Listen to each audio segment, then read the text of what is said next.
Hey, good evening from Munich and welcome back to Adobe Live.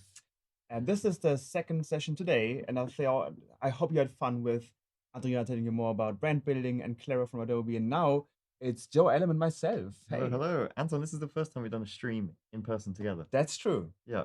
So it's always fun to be in the studio with, cameras and all sorts happening. Yeah, And without any real people yeah. except ourselves. And yeah, I'm a product marketing manager at Adobe for video and photography.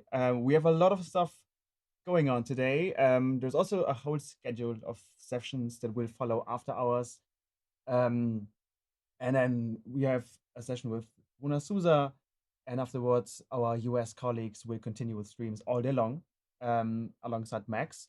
And so yeah, Joe, tell us a little bit about yourself and what you're doing. Yeah. Well, thanks for having me again. So yeah, I'm Joe Allam. I'm a travel photographer, filmmaker. I'd say my work is kind of in the direction of like documentary style. So like a lot of my photography, for example, where I get most passion is capturing stories through multiple frames. So that could be, say, craftsmen working on things, and I'm, building like a collection of images of the stuff that they're doing. And yeah, spend a lot of time traveling around, a healthy amount of time in Japan. And I've got plenty of images to share through today and go through some new features. Yeah, so I guess we can jump into some imagery. So we're going to talk through a little bit on Lightroom and Photoshop. Now, I'm personally a Lightroom Classic user for the majority of what I do. However, there is, of course, the other version of Lightroom, which we'll be showing as well. And there are features that have been added to both. So I'm going to do my best to kind of show both versions of that. And yeah, just run through some things. Yeah, So and by the way, wherever you are at the Adobe Max website, on Behance or YouTube directly, you can put any questions to Joe or myself and the team into any of these chatbots, and we'll be monitoring it. Whenever it's like it's a question about Joe's work, or if it's a question about Lightroom or anything else, put them in. Don't be shy. I always see people saying hi from all kinds of different places. Welcome everybody, and yeah, let's get it started. yeah, and I want to add to that as well. With you being a product manager, um, get your questions in, get your requests in. I've been mentioning all sorts of stuff to Anton and taking notes, and we always want these things to improve and to go down the directions that we want. So this is your opportunity to get your personalized requests in, and we'll see if we can make it happen because I trust you. I think you can. I think you can get the community working and building features. Yeah, and it's honestly so important to get the feedback from people like Joe and like everybody here. We really listen to feedback, and there's lots of examples where features were directly influenced by what the community were telling us. So yeah, keep it going. Okie dokie. So I've got some images here from a shoot that I did recently, which is actually at a salt farm. So if you've ever wondered how salt is traditionally sort of farmed from the sea, it's collected in these buckets, which, by the way, they weigh about, I think it was 60 kilos each. Oh wow. So you got to be pretty ripped to do this type of work. Goes through a whole process of being processed into like sand, and then it gets distributed out, dried in the sun, then it gets boiled, and all sorts of things. It happens very fast. So I was running around with my camera getting these images, and there's a few things that I would have liked to have maybe captured within the frame. I was maybe zoomed in a bit too close or other things. So I'm actually going to do first, I'm going to take these into Photoshop, and then we'll run through some of the new generative fill options, which is using AI to kind of get back some extra things that were missing from your images. So I should have some open. Look at that, I was almost on the right one. Okay, so there's a few things that you may have seen in updates to Photoshop earlier in the year. And then some improvements to that. So previously we had things like you could, add prompts and you could add stuff to your images. But what's, you know, fairly new, I guess, is the ability to just quickly expand an image and just generate an extension of that image, which is kind of interesting to see. So let's take this vertical image here, and then let's make it into, I guess, kind of like a rectangle square. I could go for an aspect ratio, but let's be chaotic and just do anything. So just hit generate. I didn't give any prompts. You saw that little toolbar at the bottom. Always like the best prompt is no prompt. So whenever you want to remove something, or this case, expand an image, Yeah. we let it do its magic. And here we go. There we go. So we've expanded out, and it's kind of just made up what the rest of this scene could be. So we've got obviously like a lot of rock. We've got this path. Kind of got a path going to nowhere at the moment. We go some different options, obstacle course type thing. This one I actually quite like that. Looks like it's kind of ducking around the corner a little bit. So yeah, just immediately, if I wanted to do something extra with my image, maybe it was just, expand my parameters of it. Maybe I got this framing that I quite liked in vertical, but then it turns out that this image is also going to be used as like a background on a website or something, and the vertical is not so great. Because from here, I could then, go further, and maybe I want to do like a little crop like this. And I could imagine, say, let's just be a little bit rough and ready here. This is generating at the moment.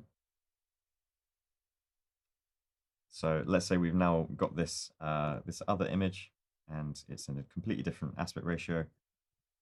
And I just want to, let's get rid of that first L. Hello. Interesting. Okay.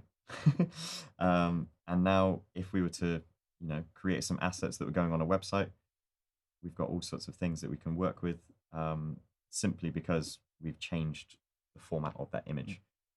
So just a quick example of how generative expand can work. But let's show another one that's maybe a little bit more bespoke. Okay, so this is an image of one of the processes with the salt farm. So they kind of scrape away the sand after it's been dried in the sun for a couple of days. Oops. So I'm just brushing dust off my thing and just throwing it all away. But you can see here that I got this image. I kind of like, the story it's telling, but it's awkwardly cut off, like bits of the heel of the foot, and just, I don't know, it's kind of optically balanced a little bit awkwardly. So again, let's just go into our crop. Let's just ask for a bit more, and go to the Photoshop gods and say, what have you got for us? And it's going to cook up something that we can hopefully work with. And let's see if it works. There's nothing more frustrating than like a slightly awkwardly cropped image, whether that's like just the top of your head. So true. Or like, I don't know, you cut your fingers off and you just got knuckles. Like, it's just anything that's not quite intentional. Like, if things aren't in the middle, then let it be completely not in the middle. Don't do it just off. So it's rebuilt the foot. We've got some extra sand. We've even got an extra bit of building out here. And we can just click through a few different options over on the side. That's probably the cleanest looking one, maybe. Yeah, we got all sorts of different options. And you see that all that it's doing here is it's just adding it as an extra layer, with its own mask as well. So if there's anything within this that you don't like, you have access to your mask. You can just go and paint it away, or you can add other things. And you can, start to work on, different aspects of it. Yeah, you can even do like generative fill on top of that, like in perpetuity. So you can go in and say like there was something white in the sand. So like if you don't want this, like you can go in onto the generative fill stuff and then generative remove it from the image, and you can do this stack up as much as you like. And by the way, all of this now is out of beta, so you don't need to install the Photoshop beta for this. As you can see, Joe's using the 2024 version, so you can now get started directly and update your apps. Yep. So I've just, whilst you're talking, just done another one, which was just adding in the top of this hat. And it's also added in a little bit more of blue sky, a bit more cloud. And that's pretty seamless. That's worked amazingly well, actually, which is pretty great. So again, I could then just take this image, and I like the perspective. I wasn't spending too long with my camera close to the water. It was all swelling about a little bit. So I only really got a couple of clips or a couple of images. And unfortunately, I couldn't see what I was doing. It's super bright, and I'm holding the camera way down. And yeah, I cropped off the hat. But fear no more, hats can regrow. So here we are. Cool. So this is the generative expand, but there are other features such as being able to add things in. So let's say, for example, went to a baseball game in Japan. Quick plug there. If you've never been, it's an incredible experience. So absolutely add it to your list. So this was a great atmosphere, Koshien Stadium, but I want to add something into the sky that just kind of maybe dramatizes it a little bit more. So I'm just going to go into my marquee selection, create an area. And do you remember those old school like blimps? You have like, I guess, yeah, they are just called a blimp. It would be like some sort of advertising thing at big sports events and all sorts. So I'm going to add one of these in. Hopefully it recognizes the term blimp. Otherwise I may have to put like flying blimp, or what's the other? I think there's a German word for blimp, actually. It's Zeppelin. Ah, That's the German word. this is kind of like a UFO. Flying. Okay. What's the Try it. It's ZEPP. oh, that's it. Double L? PELIN. Okay. Let's add this. Let's see. Oh, by the way, you can use almost any language. You can totally cool. prompt in German. Okay, we got. Okay, that wasn't it. I don't know what this is, but this is cool. Or maybe I was wrong. Maybe it's not. It's not the right word. Okay, but yeah, so we're generating all sorts. And we'll see what happens or what comes out with this. As is the way with AI stuff at the moment, is it's going to be transforming and developing dramatically over the coming months. So there are chuckles to be had as things get added. But I'm kind of finding this interesting. So we've got this flying metal bug thing. But likewise, if I wanted to say remove things from an image, again, would you say the best prompt is no prompt? To remove, yeah. Yeah. So you don't need to type. You don't need to say remove this thing, remove the person, remove background. Just do nothing. Do nothing, and it will take it out. So I'm going to remove this player. Let's give the home team a bit of an advantage, and we'll see how it removes it.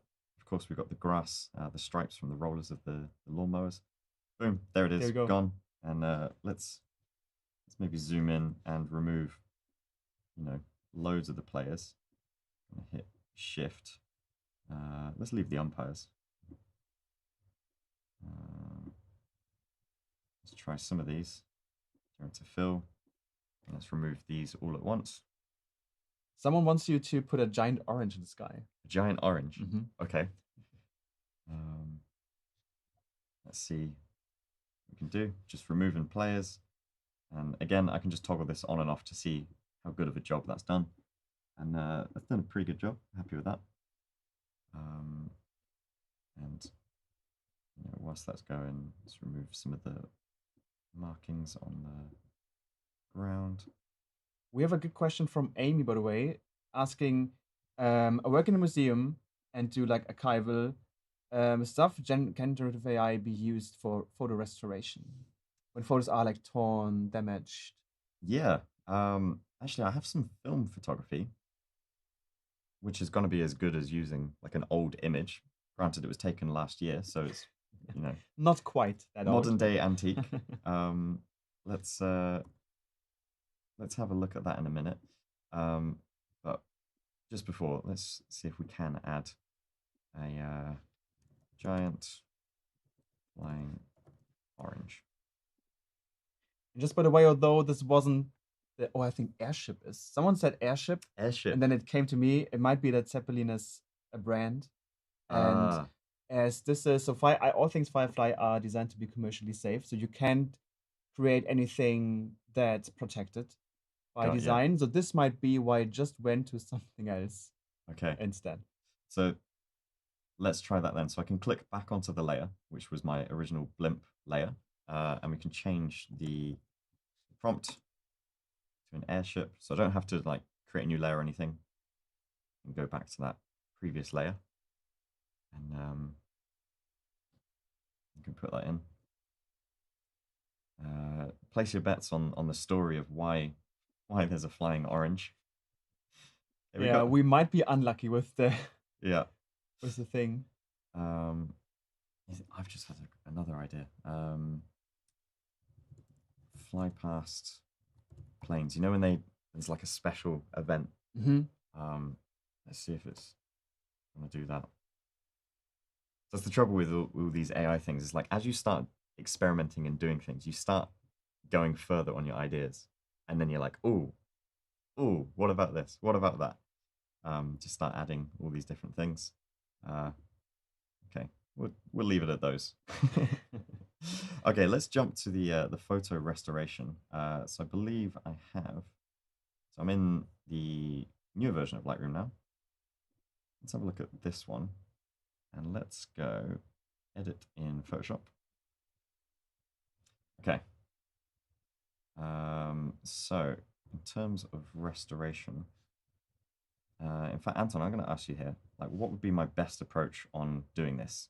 Is it a case of just like, Yeah, I think it's more like you have an image and then a part is missing I see. because it's Okay. like you like there's something then obviously you want stuff to be as real as possible. But yeah, it can totally, and I've seen it working so well and like recovering, like you have an old family photo from the 1920s, and something's just So the thing. maybe more so with like scans of images from prints. So these are scanned from the negative, so they're actually pretty good scans. Whereas the prints, like if they have been around for 100 years, they may have been folded and all sorts. But it's working pretty well on just removing the dust and scratches in specific areas. So I'm just kind of clicking and doing those. So that in itself, if we just turn all these layers off, you can see it's just a few weird bits that have just come up here. So I'll just drop those in. Yeah, unfortunately, I don't have any super old photos to hand, and I don't think we've got the time to go browsing through Yeah, that's okay. long So like libraries all and of stuff. us, you can go back at like the family memoirs, I don't know, and Yeah. look for any old photos and try it yourself. Okay, let's shift gears a little bit and jump into Lightroom. Okay, so one of the features that I want to showcase is the new lens blur option. I did have an image ready for this that we want to try. Let's try with this one. Okay, so new feature in Lightroom and also in Lightroom Classic. I'll jump back to Classic in a minute to show it there. And on Lightroom Mobile on And your Lightroom phone. Mobile, yep, well remembered. Is this lens blur option, which is in early access, and is quite simple. You just hit apply, and what it's going to do, it's going to analyze the image, it's going to find your subjects, and then it will give you the opportunity to increase the blur to things like your backgrounds. So, of course, this was taken on a mirrorless camera with what lens was I using here? It might have been. You can look it Find up. out. It's going to have a guess. It's at 55 mil, so it would have been a 16 to 55 Fuji XH2S. Oops, let's go back to my edits. So it's already having some optical effect anyway, just through physics. But I think this was taken at an aperture that wasn't its widest, so I could actually increase the amount of the lens blur. We can just toggle this on and off, and you can see what it's doing with the background, especially look at these headlights on the car. Yeah, this is super realistic. So it's not like it's not blurring the image and just saying, okay, like you used to always be able to do in Photoshop, like just do a blur. This is actually emulating an actual camera and a good lens, as you can see. And what's interesting with this as well is take a look at the difference between the headlights on the train, which is physically closer to us, and the headlights on the car. The car, again, just down to physics, because it's further away, it's going to have a more dramatic blurring effect. So the effect, I'm pointing at my screen, you can't see it. The effect on the headlights is massive on the car, whereas on the train, it's quite minimal. So that is having like more of a depth map. Depth map. It's not like it's just created an outline that said, "Cool, all of this, the same blur." We can even see the. You can visualize it, right? Yeah. There's a checkbox. Which one is it? Visualize depth. Yep. There we go. And we can refine that as well. So if we scroll down, so I can refine. I guess I can just paint in.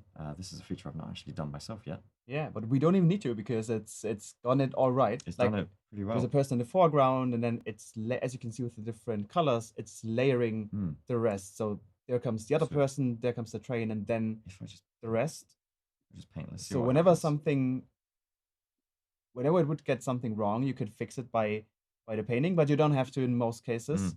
And just to add, so like you can use this with any photo, also from your smartphone. Like in this case, we had some depth of field already because of the professional camera, but you can totally use your iPhone, whatever phone, that has 0 blurring and everything is sharp and in focus, and then it'll do the depth calculation through AI and machine learning magic. Yep.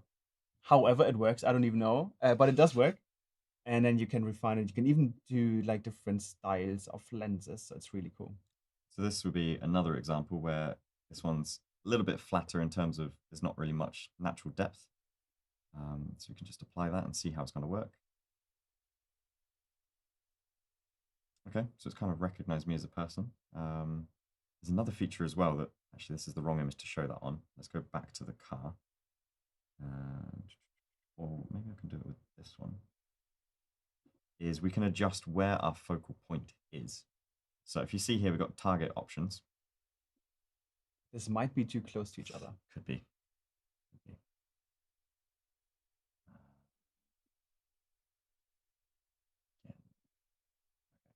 Possibly this. Okay, so we apply some blur.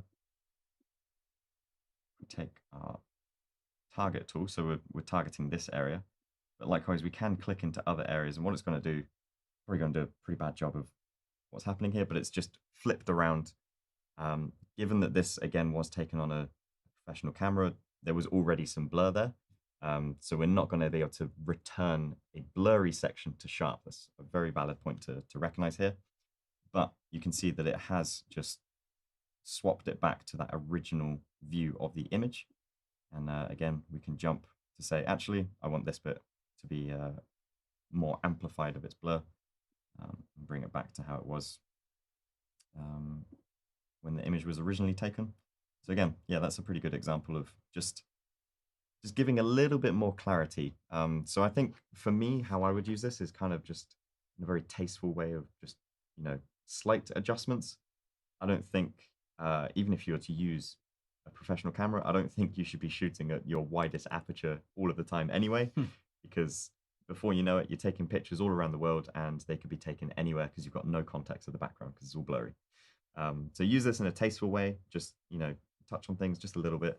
And where maybe you've been in a hurry and you've left your camera at f8 and you should have maybe taken the photo at f3 or something, then yeah, that's where this can come in and really help you out.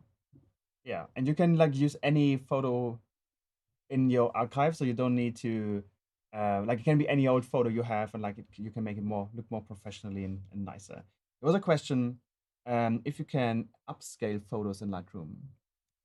Yes. So this was a feature added 2 years ago, I think. Yeah, maybe? some time ago. A little bit of a while ago.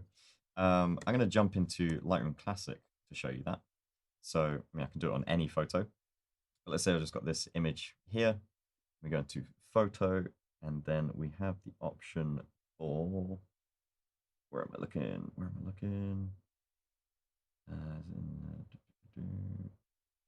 In Lightroom Desktop, it's right-click and enhance. That's it, enhance up here. Oh, yeah. Exactly. Control, Option, and I believe that's the pipe key. To enhance, give you a few options here of what it's doing. I actually did this when I released a series of prints last year. So all of my images were taken at a minimum of, I think, 24 megapixels, which you can print pretty high at a pretty large, at a resolution of, say, 300 dpi. But if you want to go super large or you want to crop in more, you can enhance this, and I believe it will 4 times the resolution. So I ended up with images that were kind of around 90 megapixels or so. And when you send those to print, the quality was incredible. And the great thing about this with when you're doing the super resolution, so again, I just hit enhance, it's just gonna increase this. The resolution probably be something like 12,000 by 8,000 or something crazy. The great thing with increasing your resolution, especially for print, is that paper itself is really forgiving. So yes, we can pixel peep and look at things on digital, and we can zoom in and be like, oh, has it done it perfect or not? Look at it on paper, and honestly, paper is so forgiving.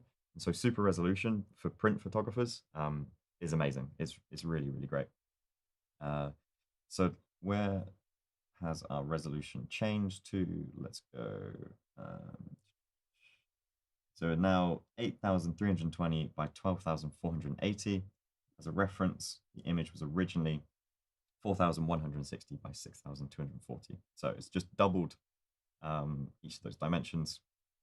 So yeah, that is a 4 times amplification, I believe. And if we want to do the same in Lightroom, I believe we can right-click and enhance. Interesting, different keyboard shortcut. Command Option E. But the same word. Yeah, and that would do that in the same format, super resolution, and it would give you the same results. Exactly. And also someone asked us in the chat. So yeah, you can totally use it on Lightroom Desktop and Lightroom Classic. And I think we said this, but Lens Blur is also available on all the Lightroom surfaces. So whenever you're on Lightroom Desktop or Classic or your phone, you can use it. Yeah, so you don't need to like take your photos from the phone to the desktop. You can, obviously, you have like a larger screen. I mostly prefer it that way, but you can do it directly on your phone. And we also had a question for the new iPhones. And this is a model that calculates the depth using machine learning and AI. So whatever photo you put in, it'll do its own calculation and then go from there. Cool. Speaking of the phone, let's jump over to Yeah. Lightroom Mobile. So hopefully this is going to pop up on the screen and you'll see a giant iPhone. So that's making me Like shuffle. triple our size. That's good. So Lightroom's had a couple of updates on mobile, and the interface is just a little bit streamlined. So to give you an example, let's open an image here. I'll go for a vertical one so we're not wasting any screen space. Okay, let's hide that down. So you'll see in the very bottom of the screen, we now got this, I guess like a dock of icons, like a floating pill of icons. And this then just expands out into like a sub menu. So you've got your preset options here. You've got your cropping and rotating and perspective sort of shifts and those types of things. Then you've got your editing. Then you've got your masking features and specific point areas of what you want to work on. And then all of your healing tools are all readily available for you just there. So rather than scrolling through a whole toolbar of things constantly back and forward, if you know that actually right now I need to do some masking, I can go boom, straight into here, and I can create a new mask. Let's say a linear gradient. Let's draw that up. And I want to go into my light. I'm going to drag down a little bit, maybe increase the contrast, bring my shadows down, and then I could warm this up ever so slightly. And cool. So I've now got that mask that's just there available for me. I can move it around, readjust it. And then I want to go back to editing my overall image. I'm in this tab here, my edit tab, which is the blue highlighted one. And now I can go through and do some other things that will affect the whole image. So your controls are just a little bit more streamlined, and you can just very quickly jump around without having to scroll back and forth. And I don't know about you, but multiple times where I'd be doing this, I'd think that, say, the masking tool or the healing tool was like right at the end. Actually, it was like early on, so I'm like, where is it? Where is it? And then back and forth. So Yeah, it used to be just a very long list, and you always had to like swipe left and right. And now it's you find the most important stuff directly, and then it's all sorted by like most likely to be used as a first step. So you can get started quicker, and there's no change on like the tools available. So it's not there's nothing missing. It's just coming like piece by piece. yeah. So yeah, that's just a nice benefit. It's a very subtle change, but it actually makes a huge difference. So yeah, I really appreciate that. And likewise, you do have your other tools as well, such as the lens blur. I will point out though that you do need to download the lens blur data algorithm, I guess. So Once, yeah. yeah, so maybe do that on your Wi-Fi at home beforehand. Do a little bit more. If I tap and hold, can I see the before and after? Yeah. There we go. So that's before, and then that's after. So again, just a subtle shift on there, but again, do it tasteful. Let's not go crazy on this, please. And if we wanted to, we could also change some of the bokeh effect, and yeah, got a little bit more control there. So that could be everything that's new in Lightroom Mobile, I believe. I think we haven't talked about that you can directly now access your device as well. You can put directly your like you can go to you have the Lightroom tab with all like the synced photos, but you can also go directly to your camera roll. Yes, and that's true. So thanks. I was a little bit confused what we're on about there. The very bottom of the screen, we have the device option, which is going to synchronize with your camera roll. So if you wanted to, you could edit some images. So here's a bar that I ended up in last night. I was about to say, it looks like a good evening in Munich. Yeah, for sure. Good fun. So I feel like if you're going to start tagging somewhere, tag it all, do everything, cover it in pen and all sorts. So this was straight from my camera roll. I haven't imported it to Lightroom. It's just there ready for me to go. If I want to start editing it and just do some tweaks and adjustments, maybe I'll just bring the highlights down. And maybe I'll adjust the white balance just a little bit like this, remove some of that green tint. Cool. So very quick edit. And let's just straighten that ever so slightly. Oh, wrong way. Tiny bit. Cool, done. When I hit back, you see that then animate down. That's then gone down into my Lightroom library, which is of course going to synchronize across all of my devices. And from there, I can then organize it into albums and all sorts. So you don't have to effectively import from your camera roll and then go and do some stuff. You can browse your camera roll from within Lightroom and immediately start editing. Exactly. And once you do it, once you start editing, then it'll move them over into the Lightroom cloud. So if you're in this device tab and you do one, like you open up a photo and you do any edits, then it'll show up in the Lightroom library as well. And also immediately on the desktop, like a few seconds after. So let's jump over to the desktop again. And whilst we're talking about moving your files around and all sorts, one of the features that I've been screaming for with the new version of Lightroom for ages is the ability to work on localized files.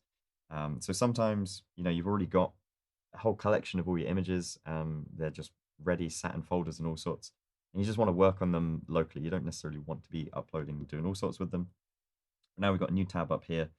Top left, we've got Cloud, which is where you're familiar with. You've got all the different albums and things that you may have worked with. We've got a new one, Local. And from here, we can browse different folders, drives, and all sorts. And you can favorite them. So if I go into Browse, you'll see that I can browse through from my my hard disk, or solid state disk. So I can go through my drives, and I can then just drill down into my photos. So I've got all my different images here in my media library. This is how I personally import via Lightroom Classic. I've already favorited some areas. And I've actually got a load of raw images that I exported from a collection of projects into a single folder. And I've got them all here, so you can see that the location is just within my Finder. In fact, I can show you. So it's in, I use this thing called an export bin. If you want to be efficient in your workflows, create a folder that you export everything to, and then I organize by application. and then file type. Here they are. So this is that folder. I can select all of these images. I can right click on them and I can add them into my Lightroom library if I wanted to, or I can just sit within here and I can just start editing. I can just start doing all of my tweaks and everything that I want to work on. And oops, select. So I can start doing my tweaks and everything, and that's just going to keep it organized in its local format. But at any point that I want to send it to the cloud, I have a single photo, a single image up here, send that to the cloud, that will synchronize across all my devices. Or as I just showed you, you can select them, you can right click, and you can add them to a particular album. And likewise, it's also saying that the edits themselves are stored locally as an XMP file. So if we look at how that looks in the Finder, an XMP file is like a sidecar file to your original image, and that just carries all of the metadata about your edits. So it carries all of the things about your exposure adjustments and white balance and all sorts and everything else without ever interfering against the original image. So it's not going to destroy that image. It works as a sidecar.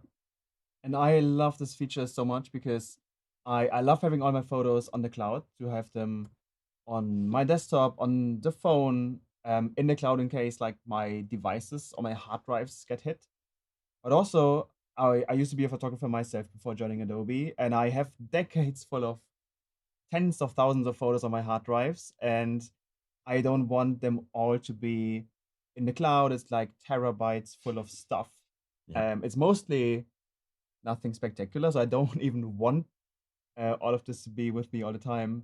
But occasionally, like I'm looking for something very specific, and then I go in to my hard drive, to my RAID at home, and open up a super old album because I need that one picture.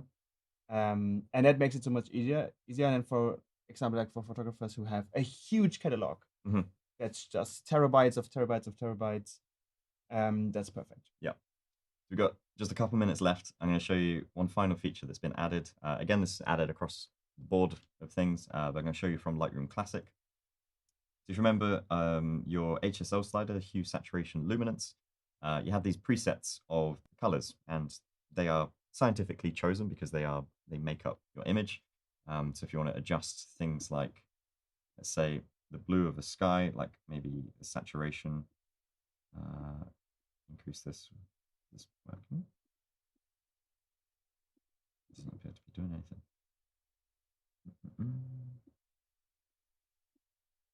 Okay, oh, it is. It just wasn't that much blue in that sky.